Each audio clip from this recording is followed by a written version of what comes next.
Welcome back to the channel. Today we're going to do a little bit of on-road. Not any running or anything like that. We're just going to do a little bit of comparison of new to old. Since the Losi NASCAR came out, I grabbed up on that really fast because, like I said in one of the first videos, it was justifiable. It was work related, so hey, why not, right? And there she is. So what we're going to do today is we're going to compare how some of this, what's in this car is,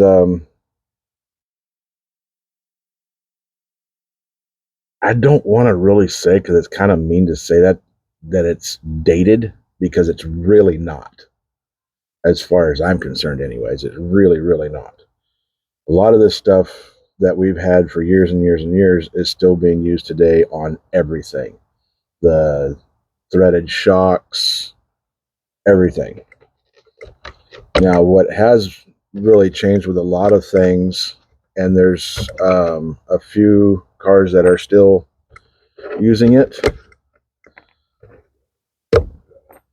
It seems like a lot of the touring cars have gone away from the shaft drive, but a lot of your bashers and stuff like that are still shaft drive, which is really cool because I mean it's really, as far as I'm concerned, it's really an efficient way of laying down the power. So what we're going to do today is we're going to look at this car and compare it with a car that was released by Team Associated back in 1999, and see what has changed, what hasn't, the configuration, how everything's set up. Now, there's going to be the difference between the two different sizes anyways, because this is considered what they're calling a 12 scale, which is awfully big for a 12 scale. I ran 12 scale pan cars, and they weren't this big. The wheelbase of those little guys, I mean, the front wheels were like here. So this is a little bit bigger than that, but I mean, maybe the math compared to the real car is closer than like with our tent scales now, with our crawlers and everything like that, because I mean, those aren't really tent scale. But anyways, let me move this out of the way so that I can set this car here. Let me scoot this guy over here. I think you can still see some of it there. And we'll bring in this guy, which is a Team Associated TC3.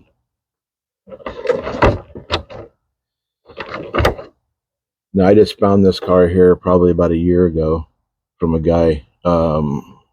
I can't remember what state he was in, but here in the country, in this country, didn't have to have it brought in from the UK or something like that. But as you can kind of see, scoot him over here just on the edge so you can get out here a little bit more. Kind of limited on space here. And we are outside like we always are.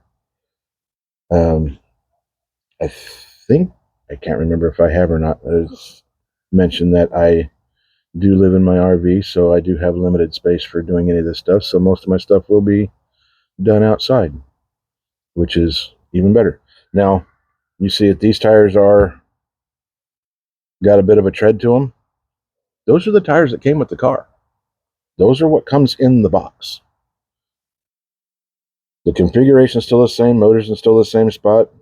Speed control receiver. This one here's got a little fan on there, which I think is pretty cool, just to blow onto the motor. That's pretty nice. Your servos. This has got a bell crank type servo. This one here has more of a slide type of a steering system on it, but it's still basically the same thing, same style, same idea. You have upper control arms, upper and lower control arms on the low-C. This one here has the lower control arms with an upper turnbuckle, and then it has a caster block that you can change from 0 to, I think there was almost 5 degrees. Can't remember now. It's been a while. Been a little while. But you had all your adjustments on for the upper turnbuckle here. There's a bunch of holes in the shock tower. Now, as far as like doing servicing and all that on the car, like in the field, like if you're at a race or something like that, I'm thinking this one here was a lot more efficient as far as that goes. Now, the only thing that you actually really had to do, because there's, let's see, 2, 4, there's 6 bolts that holds this top cover on the differential pod. The shock tower is screwed down to it, so you wouldn't even have to mess with that. You pop your links, you undo your shocks, those 6 bolts, the whole thing comes off, and you're servicing. Now, that's the other thing with these things too, is the diffs in them.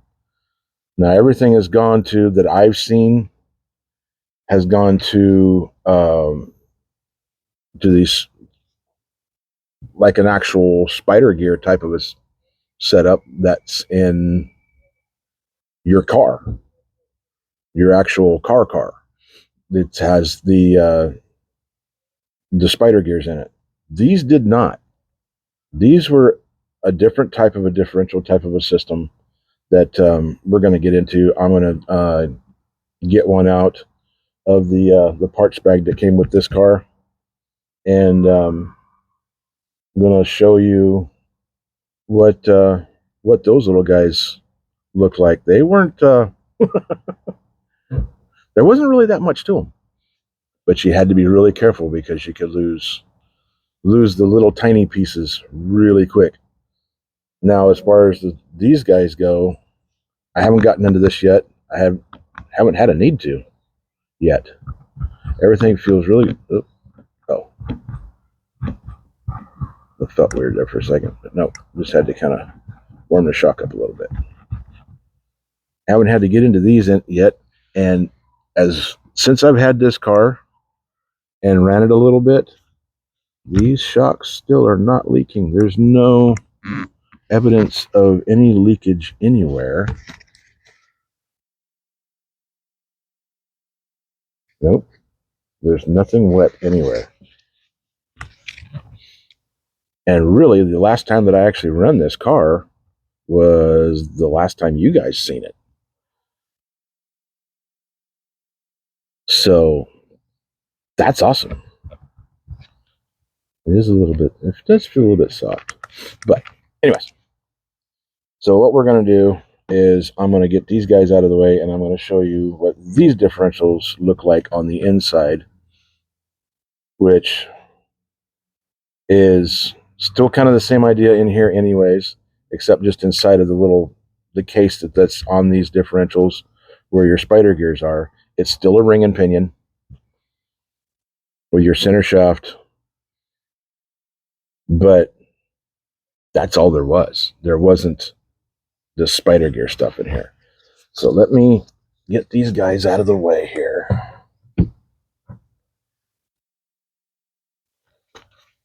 And we'll bring in the... Oh, yeah, sorry for everything being upside down here. You're at the top of the table here, so that I have room to do this. So we'll yeah, last time missing a body clip. Anyways, This would be what the pan would look like without anything on it. Now, this is not a first gen pan. The first gen pans of the TC3 did not have these little tabs on here for the droop screws. There was no droop screws on the first cars. This is probably either the second or third gen pan. Still, everything from the first to the last was all fits the same. Yeah, I was just going to show you this because it's your differential box right there. It would sit down in there. Your spur gear is already on it. You have a little cap cover that holds that bearing in place. Your drive shaft goes in. Your other plug goes there. You screw it down. You're done. When you're in the field, you need to service it. Let me scoot this over a little bit because I think we're not centered. Take off your 6 screws. Pull the lid off. There's your ring and pinion. That's all there is. There's no gearbox here for spider gears, nothing like that. Nothing like that. And it is an actual differential. And they work really, really nice. So what we're going to do is I'm going to open this up and show you how these work. Now, even in the new car, the old car still had CVD axles. Still the same idea. Come here. Had this little guy. You slid it up through there. You run a pin through there. Tighten down that Allen screw. It all went together. Same idea. Super simple ideas. Super efficient. Well, like I said, as far as I'm concerned. So, what we're going to do here is like the front one here. A couple of bearings on your pinion gear. That's it. That's all there was there. So, what we're going to do is we're going to get these guys out the way. Just scoot them up here. Put this here. We don't need that either. Don't need the pinion gear. We're only messing with the differential. And these just slid on. Have their own little spots. Oh, see, that one's got a shim on it. Nice. Now I haven't been into this axle since I've had it. I haven't broken into any of these because I was just getting that car going, seeing if I could actually get it running with what it came with, which was awesome. It does run, and we'll take that out here one of these times and get some running with that compared to the NASCAR. So these ones were really quite easy. They just had a screw that runs through the entire bit that holds it all together. There's a nut on this end, and it's a little nylock nut in there. And let's see which. Yep, this one here. And you could, even if you didn't have lockers, and like back in the day, if you didn't have the budget to run a spool on the front, you could almost make this into a spool. It would get really, really close. You could turn this all the way down, and it's essentially locked. So you can back it off. I'm thinking, if I remember right, you're supposed to run it all the way down till it stops, and then run it back 1.5 turns.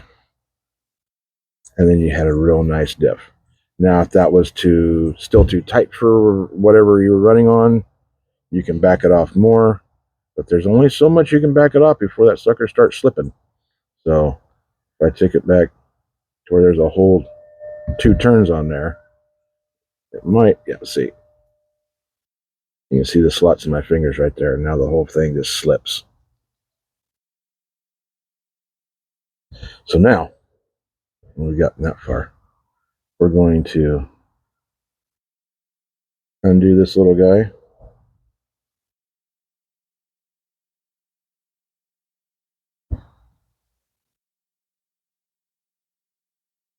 And there's your friction ring. You can kind of see the nut in there. Maybe. Might be too dark to see it. Ooh, that one's kind of ugly. That's not supposed to look like that. It's worn down a little bit. So the ring gear has all these little diff balls in it. And they will go to flying when you do that. That's what I was trying to keep from doing. Ah, shoot. But this, pretty much all you do is just take and just drop them into their spots. Oh, I forgot to get some grease out to do these with. So what we'll do is we'll just knock all these guys out of here. I think I got all of them in here. And really, to clean these, all you really do is you just rub them in your hand and put them on something clean, which I don't really have here, but that's okay. We're not really setting it up for anything super major. Now, that's just the first part of these guys. Let me see here.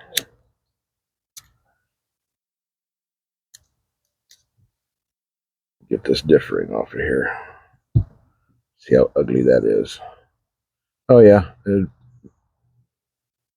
just a little flash of plastic there is all. Looks like it probably has run down, or whoever has had this car before didn't have it set right or something. Excuse the background noise. Like I said, I do live in an RV park, and there's gonna be some background noise of people. You can see it's kind of it's a D shape in there. So this end, this has got, that's the bushing that goes in the middle of there. Then there's another bushing there. Now what we want to be careful of is this guys. These tiny little guys.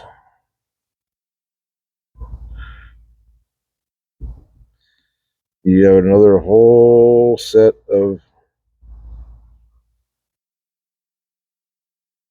balls in there to deal with. Dang it, that cap's all toast. Okay, we don't need the cap on there anyways. Then you got that bushing in there. And with these cars, it wasn't really needed, but I did anyways because I didn't really know any better back in the day. That you don't really need the bearings in here. You don't really do that much. Oops, see, there's another one just ran out. Jumped right out of there.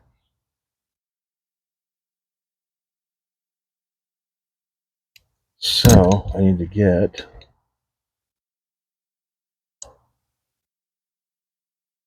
the other washer out. And we got all these guys in here.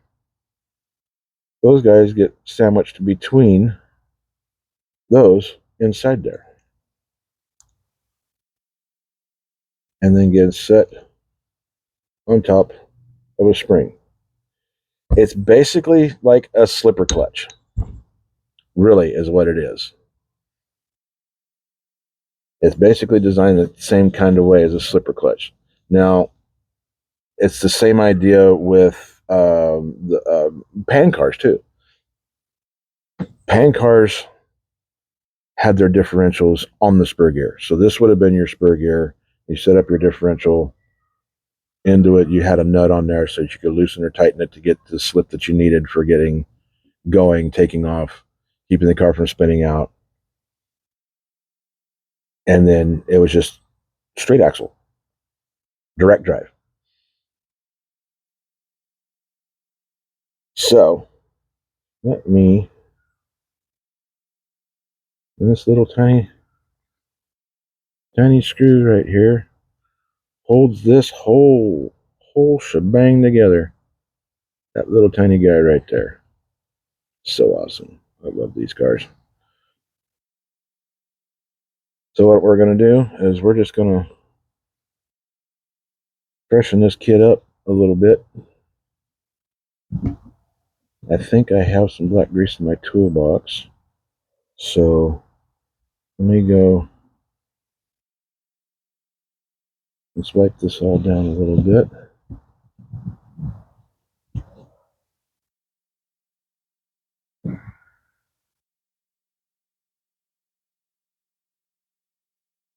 I don't know, you might be able to see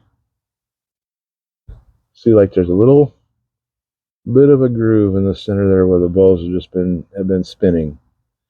So they're turning themselves also. They're not just sitting stationary or just be putting divots in there. They're spinning. They're doing their job.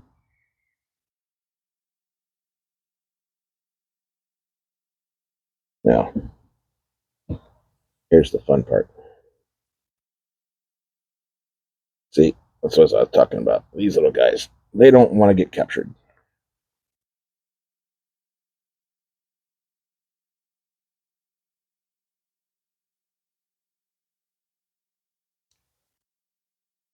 Let me see here.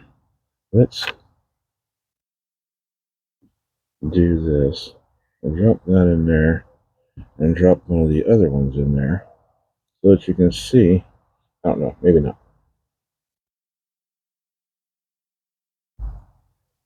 There we go. You can see the two different sizes of diff balls in there that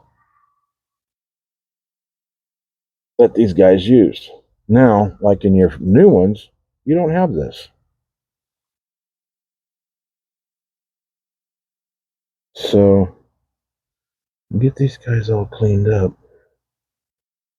And so you just kind of rub me. See,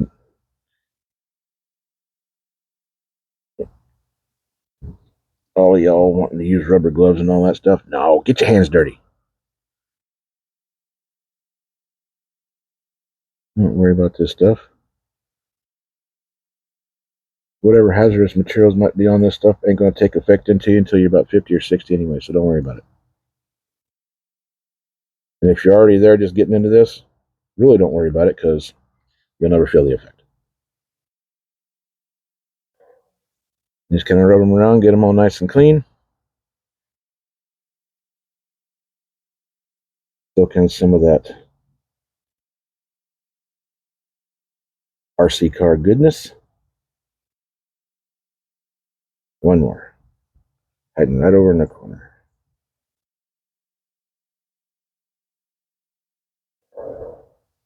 Get over there. Get over there with the rest of them. Now, get this wiped out a little bit. I think I have some. Hope so, because I'd really like to get this all put back together freshly and see how it feels. Because a lot of times that's all you really had to do. If it started feeling like it was a little bit too tough, you just cleaned it up, pulled it apart, cleaned it up, stuck it back together. You didn't worry about doing anything else. Oh yeah. How does somebody's hair get in there? That's a little weird.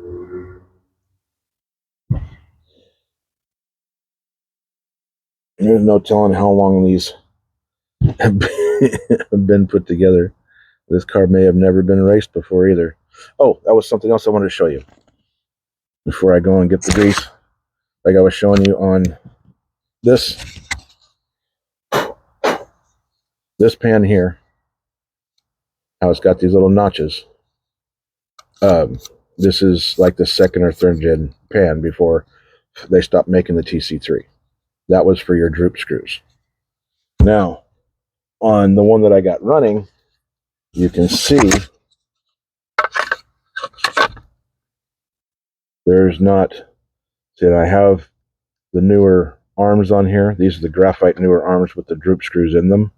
There's no tab there for the droop screw.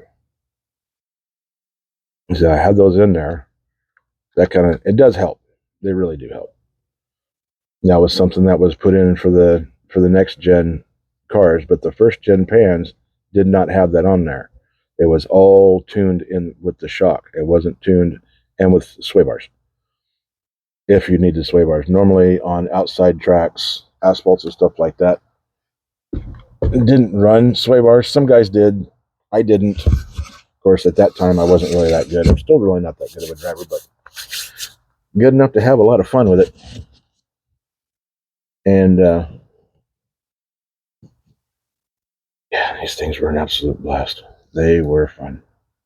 This car is still fun. Yes, I've taken this one out and run it a little bit off camera. You didn't get to see it. I just wanted to remember, see if I remembered in the way that I was thinking that I did in my head, and sure enough, still a super fun car to run. But I do believe that once that TC8 comes out, I may have to get one. I'll probably have to talk Mama into it, because she's concerned that I'm getting a little too crazy with this. But as you all know, all us little RC nerds got people that don't understand our passion for these things.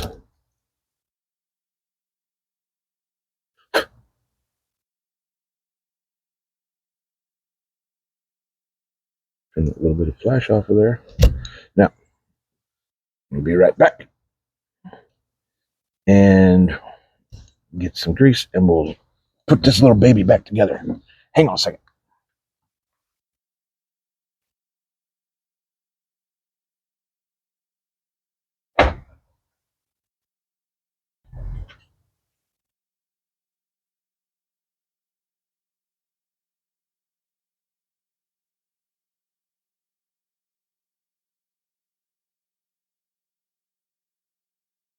I'll just bring it out here.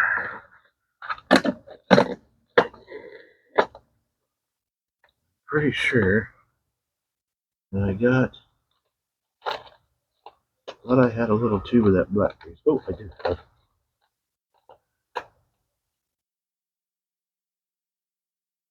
That'll probably work. That's all Ticket stuff. Oh.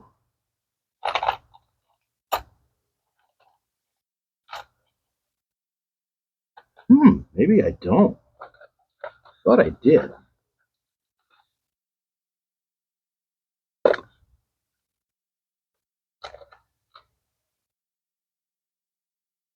Oh, there we go.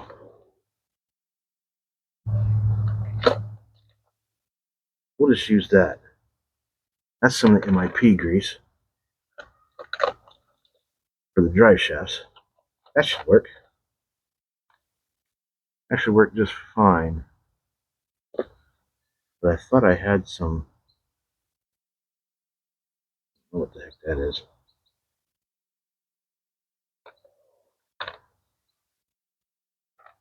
And once again, I'm not totally prepared for recording my videos. That's all right. No big deal. Part of the fun. Nope, that's all. That's dielectric grease. Don't need to put that in the differential. That's shock oil.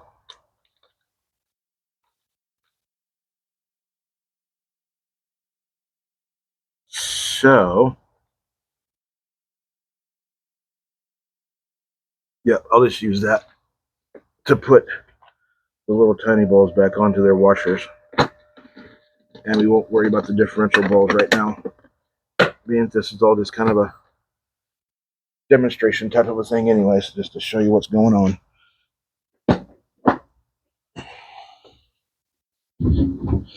don't have to worry about them guys right now. The important ones, because it was so much fun to try and get them guys in their spots and stay there. So, MIP to the rescue. Yeah, it's some blue grease instead of the associated black grease, but I think they'll live. So what we would do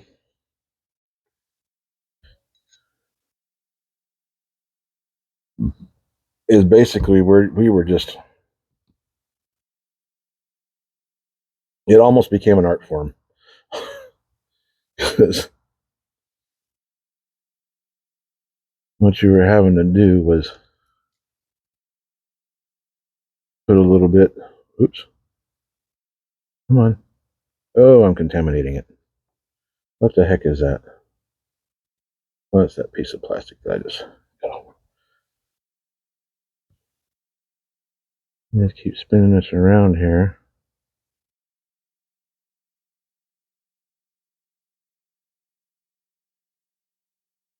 Get it to where you had that nice little pile of grease all the way around that washer.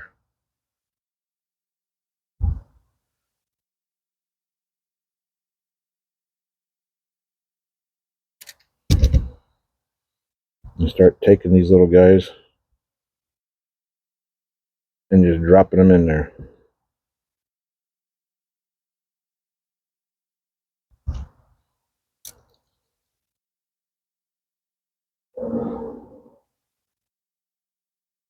Come on now. There you go. You know you want to. No, they really don't. Oh, see, you're trying to run over there with the big dogs. You can't fit with them. You don't have the provisions for you for...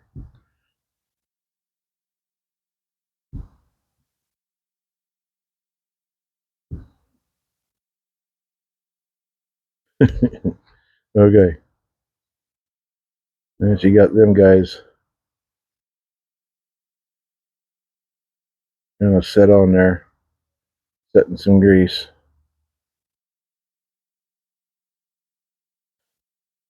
Take care of the one. Sit her down on there. And now came the fun part. Well, the continuation of the fun part. Holy crap, that just likes to grab all of that grease all at once, doesn't it? And you got to paint some around the outside.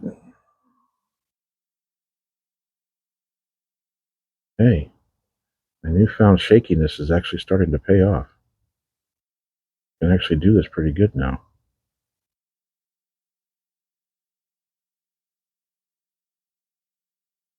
Whoops, too much shaky.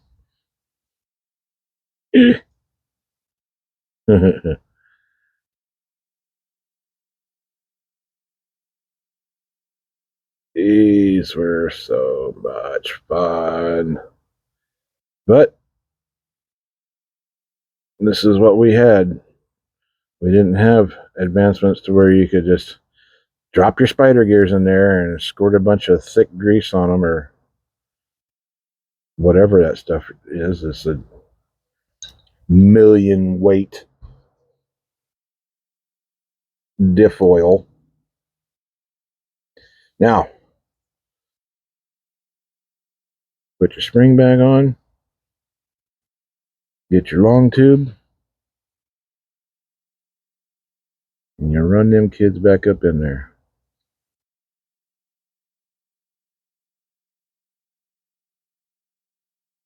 And hopefully, get the tool out, check the grease that gets pushed out to make sure that there's no escaping balls. Nope, everybody went. Good, good. Clean the tip off.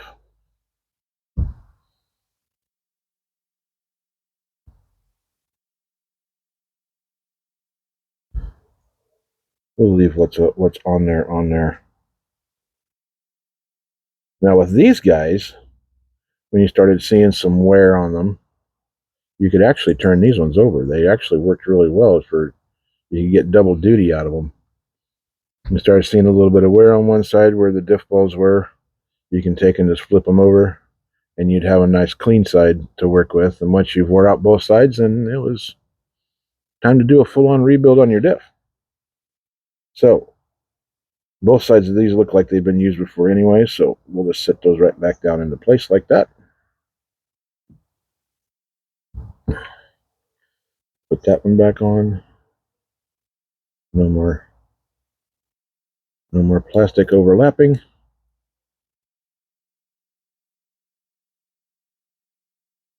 Cool. I thought it was bent there for a second, but it's not. Awesome. No. And that fell out.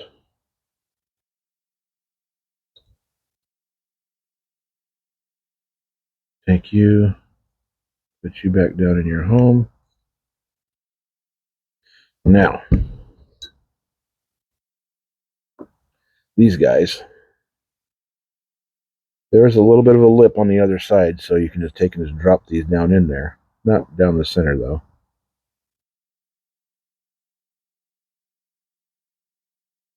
So they would actually hold them in place.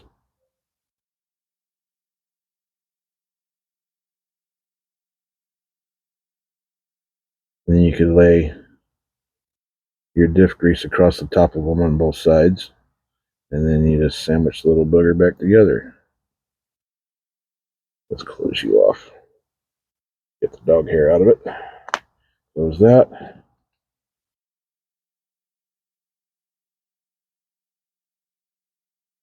Hey, looky there. Gang's all here. Okay. We've already cleaned off our bushings. And drop that back down in there.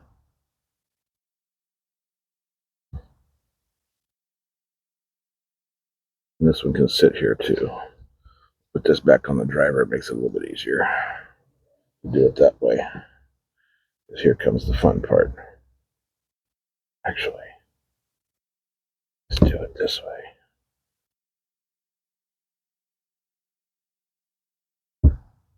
Oh, you just want to fall through? Okay. So I was going to set that over there like that. Which holds everybody in place. You can see them. You can see them kind of moving around in there because I don't have no grease on them to. Uh-oh. Uh-oh. Ain't this going to be fun?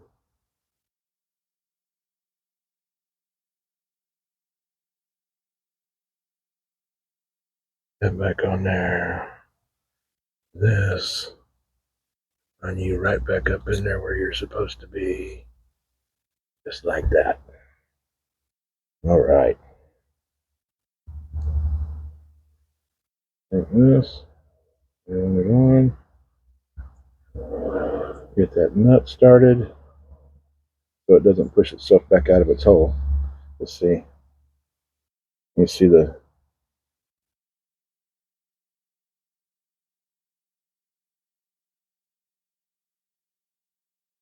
And there it stopped. Oh, crap.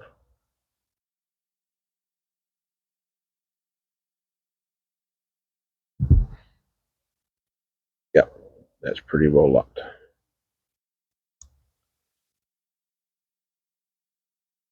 1.5. Still pretty nice. There's no grindy to it. Let's see if that slips. Nope, there ain't no slippage there. So that's a pretty good one. That one actually feels pretty good. And it looks like I probably need to replace maybe this long out drive because it's had a little bit of grindage going on it. Put our shim back on. Put the bearing back on. And you take your case, which would still be screwed onto the chassis. Drop her back down in there. Take your lid. Put it on. Run the screws back in. You're set and ready for the next heat. Now, some guys did. I didn't. because most of the time I was running a stock motor, stock class, which that's what we called them, is stock. It was a stock class. It was a 27 turn, um, 3-slot motor, which is what's in this TC3. Oh, anyways, this guy here. Let's see if I can. I don't know if you could probably see that or not. There's a tag right there in the motor that says Epic 27 on it. This is a sealed can motor. You can see there's a little tab right here that locks the top into the can. This is, you can't change the timing on this. And these are stand-up brushes. They're not lay-down brushes. This is a 27 turn motor, 27 turn single, and they usually ran anywhere. You can mess with the brushes a little bit. You can get them anywhere to like 27 to, no, they can go lower than that. There's like 25, maybe. God, I can't remember anymore. Up to almost 30,000 RPM. And that's as far as they would go. I mean, if you got it up to 30,000 RPM, that motor's not going to last very long anyways. But anyways, that's pretty much how those little suckers, this is what we had to deal with back then. Back in the day with when we were building these cars. I'm not going to worry about putting that thing back in. It's supposed to have little ears on it. I'll show you in this other one. And it's just basically all it is. It's just a cover that would go over the screw head.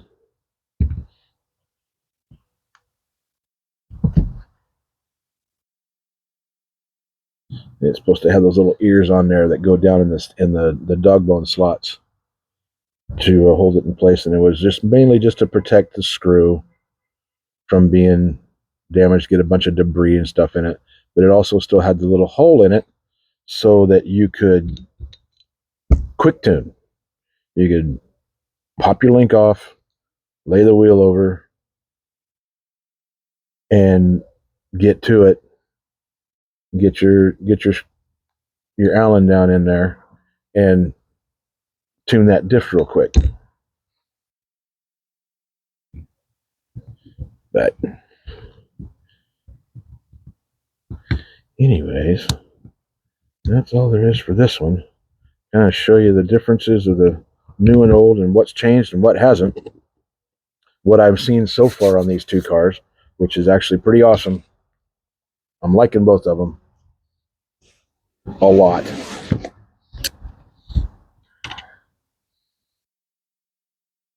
And as far as, the scales are different, but the idea of the drivetrain is pretty much the same.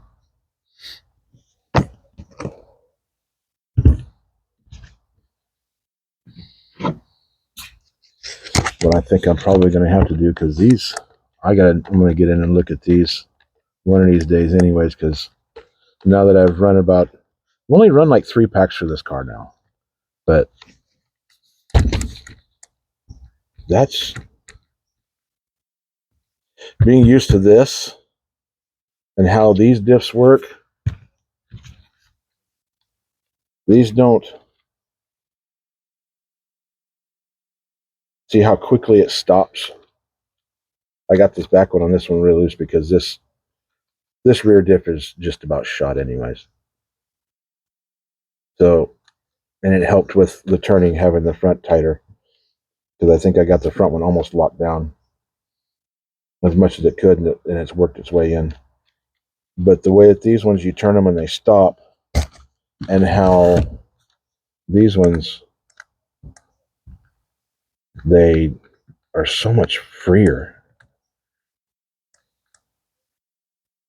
Oh, and this is...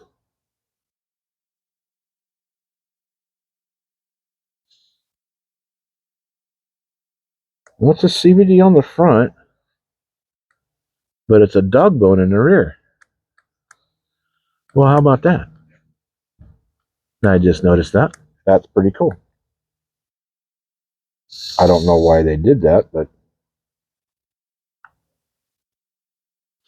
that's just more parts that you have to be able to, that you have to make to do replacements for, instead of making them all the same. But anyways, there's that. Yeah, these diffs here, I think you're going to have to start researching on some of your diff fluids, so that we'll start understanding that now. Put some heavier weight in the front of that thing. So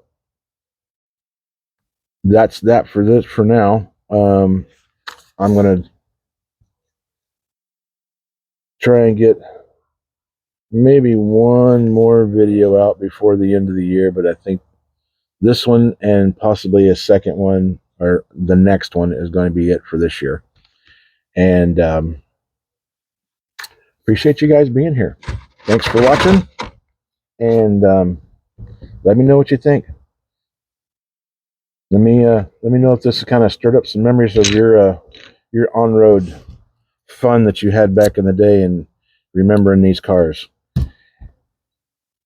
And I'm always looking for parts for these TC3s too, because they don't make them anymore. I'm going to need parts, because I need caster blocks and all that kind of stuff, because I think just about all my caster blocks are toast. There's a few of them I've seen on eBay, so I'm going to probably get some of those on there too, and whatever else. But anyways, tell me what you think.